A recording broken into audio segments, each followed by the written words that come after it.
For 80 years, MiG defined Soviet power. From World War II dogfights to the hypersonic future, this is every MiG aircraft ever made. Let's start with the World War II era propellers. The desperate race to survive the Nazi invasion. MiG-1, the first, the Bureau's debut interceptor. Built from wood and steel to save metal, it was fast but dangerously unstable. It was a difficult beast to tame, but it proved that Mikoyan could build a high-speed fighter. MiG-3, the high flyer. Optimized for the stratosphere, this interceptor was a beast at high altitudes but a flying brick near the ground. It became the primary defender of Moscow, intercepting German bombers where the air was too thin for other planes to breathe. MiG-7, the experiment. A pure altitude testbed designed to see if a piston engine could work in the stratosphere. It carried a massive turbocharger that filled the fuselage, but the technology wasn't ready yet. I-220 MiG-11, the powerhouse. A high-altitude prototype meant to fix the flaws of the MiG-3. It featured a larger wing and heavier cannons, surpassing the German Bf-109 in performance trials, but the war ended before it could see combat.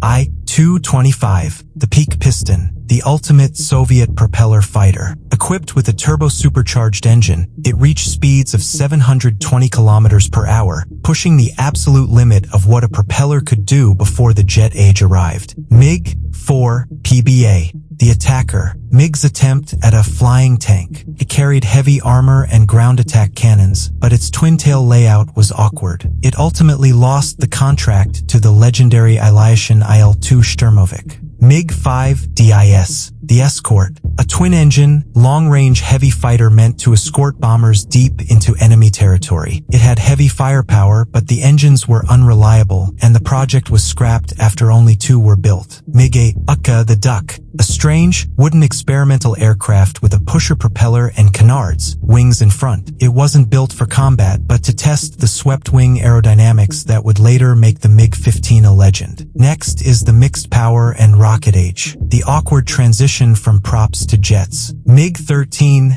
I-250, the hybrid, a Frankenstein monster born from desperation. It had a propeller in the front and a primitive jet engine in the back to boost speed. It was designed to catch German jets, but pure jet engines soon made it obsolete. I-270, the rocket, the Soviet answer to the German Mi-163 Comet. It was a pure rocket interceptor with no jet engine. It launched, attacked bombers in a frenzy, and then had to glide back to Earth as a heavy, unpowered glider. Next is the first-generation jets, the dawn of the Red Air Force. MiG-9 Fargo, the Soviet Union's first jet fighter, powered by reverse-engineered German BMW engines. It was flawed. Firing the nose cannons would often stall the engines due to gas ingestion, but it officially brought Russia into the jet age. MiG-15 Faggot, the shock to the West. Appearing over Korea, its swept wings and massive 37mm cannon tore American B-29 bombers apart.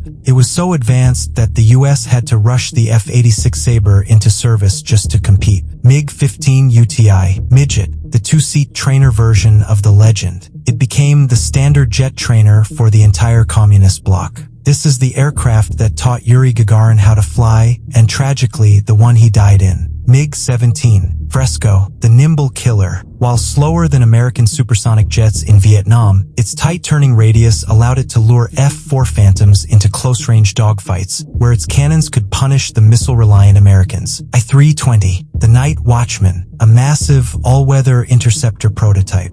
It featured a radar in the nose and 2 engines buried deep in the fuselage. It was designed to hunt bombers in the dark, but the cockpit visibility was terrible. SN, the Side Gunner, one of the weirdest experiments in history. A MiG-17 with an extended nose and pivoting cannons mounted on the side, intended to strafe ground targets while flying in a circle. It was ineffective and cancelled. Next is the supersonic era, 2nd gen, breaking the sound barrier. MiG-19 Farmer, the first Soviet production aircraft capable of supersonic speeds in level flight. Armed with 3 heavy cannons, it was a brute force machine that bridged the gap between dogfighters and missile carriers. I-3 and I-7U, the heavy interceptors, prototypes designed to carry the new heavy radars and missiles of the 1950s. They were incredibly fast but suffered from unreliable engines, serving as stepping stones for the MiG-21. MiG-21 Fishbed, the the AK-47 of the sky, the most produced supersonic jet in history. Simple, fast, and cheap, it used a delta wing for speed. It has served in over 60 countries and, incredibly, is still flying in combat today. Yi-2, the swept wing, the sister of the MiG-21 prototype.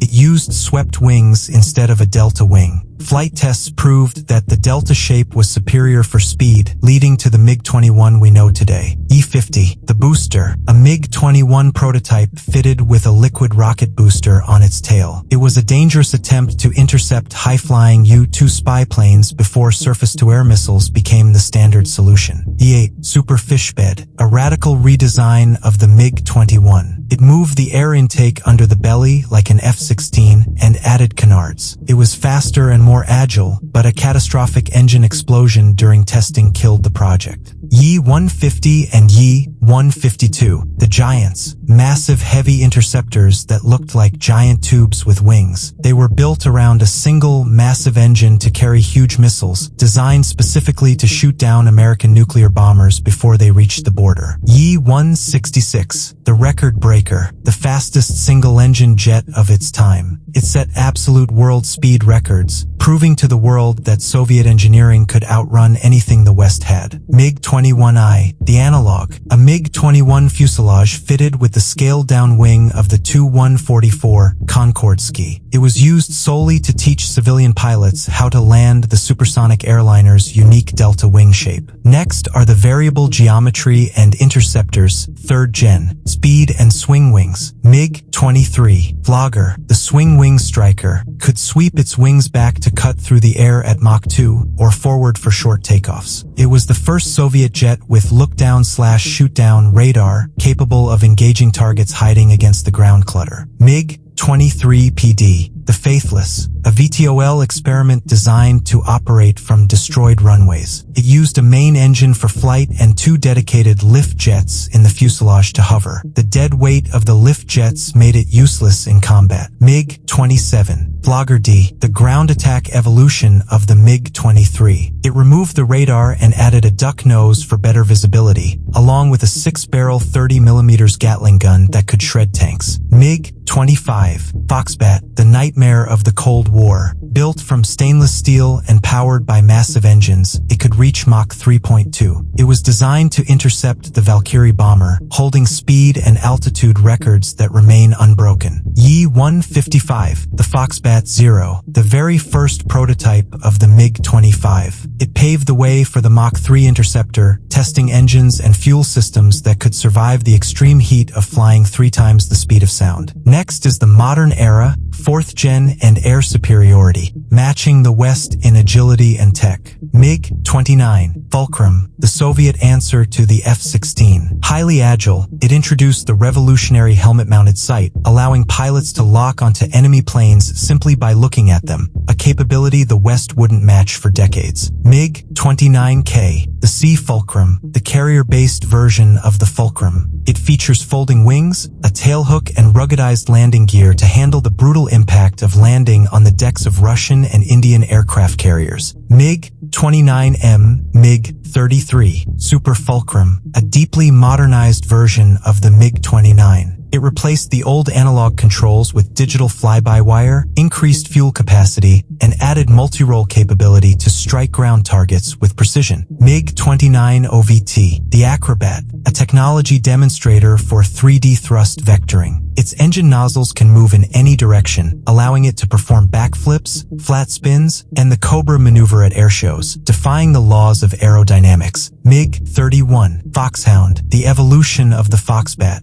It traded raw speed for intelligence. It carries the massive Zaslin radar, the first phased array on a fighter, allowing it to track multiple targets and share data with other planes like a flying command center. MiG-35, Fulcrum F, the ultimate evolution of the MiG-29 family. A 4++ generation fighter featuring AESA radar, laser weapon warning sensors, and thrust vectoring. It is marketed as a cheaper, rugged alternative to Western fighters. Finally, the experimental space and future projects. The weird, the lost, and the future. MiG-105, the Spiral, the Soviet space plane, nicknamed the Shoe because of its stubby shape. It was a testbed for a reusable spacecraft meant to launch from a hypersonic mothership years before the US space shuttle. MiG-1.44, Flatpack, the Soviet answer to the F-22 Raptor, a massive delta-wing stealth prototype with canards. It flew briefly, but the collapse of the Soviet Union dried up funding,